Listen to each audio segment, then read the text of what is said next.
Welcome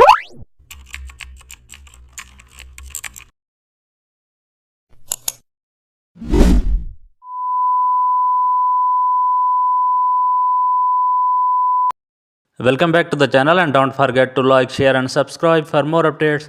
Today we are diving into an exciting tutorial how to create HDR toning for night street neon. Open your night street photo filled with neon lights, then duplicate the layer for non-destructive editing. Go to the image, then select adjustments and also select HDR toning. Choose the preset to set the light and increase edge glow to intensify neon reflections. Lower gamma so the background becomes deeper, and also increase detail for crisp textures on roads and signs. Boost exposure slightly for face visible. Raise vibrance to make neon color explore. Reduce saturation for balance and readjust highlights